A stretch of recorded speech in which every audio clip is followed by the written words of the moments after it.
The majority of men are not capable of thinking, but only of believing, and are not accessible to reason, but only to authority. All truth passes through three stages. First, it is ridiculed. Second, it is violently opposed. Third, it is accepted as being self-evident. It is difficult to find happiness within oneself, but it is impossible to find it anywhere else. A pessimist is an optimist in full possession of the facts. Talent hits a target no one else can hit. Genius hits a target no one else can see. What people commonly call fate is mostly their own stupidity. We seldom think of what we have, but always of what we lack. Therefore, rather than grateful, we are bitter. Man is the only animal who causes pain to others, with no other object than wanting to do so.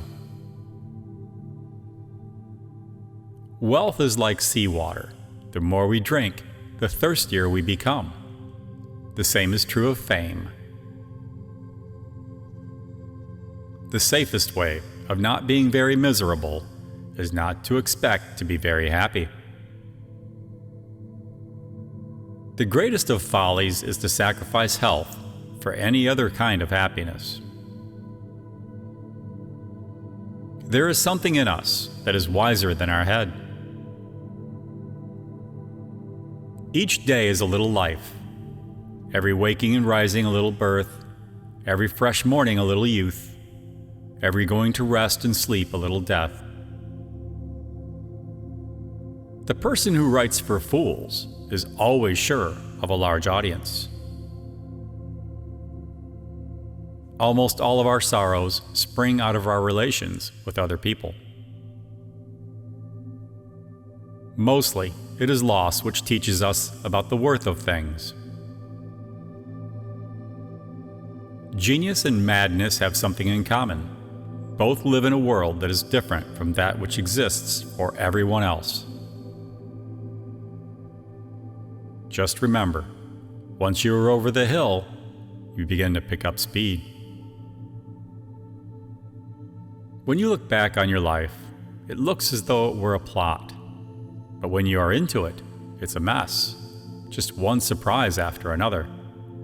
Then, later, you see it was perfect.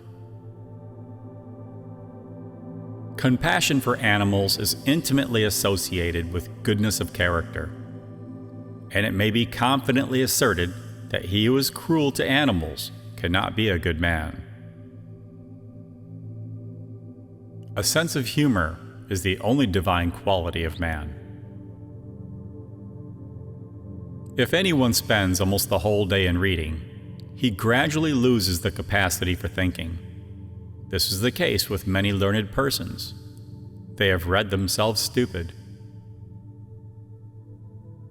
Religions are like fireflies. They require darkness in order to shine. To overcome difficulties is to experience the full delight of existence. A high degree of intellect tends to make a man unsocial.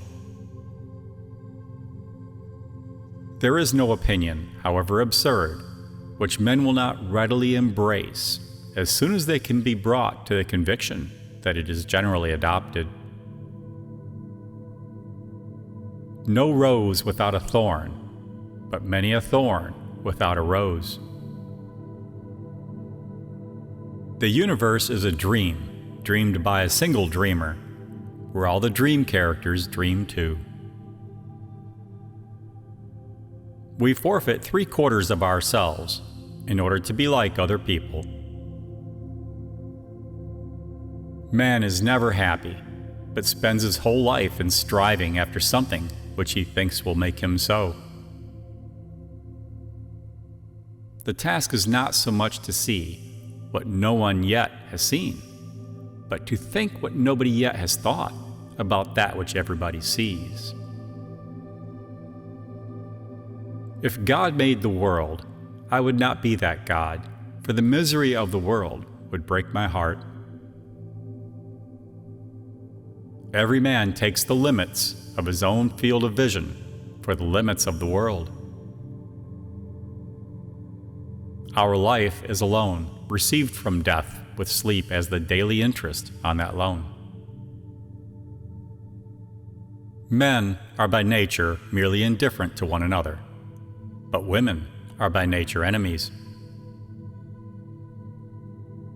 Life without pain has no meaning. The reason domestic pets are so lovable and so helpful to us is because they enjoy, quietly and placidly, the present moment. With health, everything is a source of pleasure. Without it, nothing else, whatever it may be, is enjoyable. There is only one inborn error, and that is the notion that we exist in order to be happy. One should use common words to say uncommon things. The more unintelligent a man is, the less mysterious existence seems to him. Great men are like eagles and build their nest on some lofty solitude. Compassion is the basis of morality. The closing years of life are like the end of a masquerade party when the masks are dropped. Wicked thoughts and worthless efforts gradually set their mark on the face, especially the eyes. It is only at the first encounter that a face makes its full impression on us. We can regard our life as a uselessly disturbing episode in the blissful repose of nothingness. If a man does not love solitude, he will not love freedom, for it is only when he is alone that he is really free. The shortness of life, so often lamented, may be the best thing about it. Men are the devils of the earth, and the animals are the tormented souls. To desire immortality is to desire the eternal perpetuation of a great mistake. Honor has not to be won. It must only not be lost. A good supply of resignation is of the first importance in providing for the journey of life.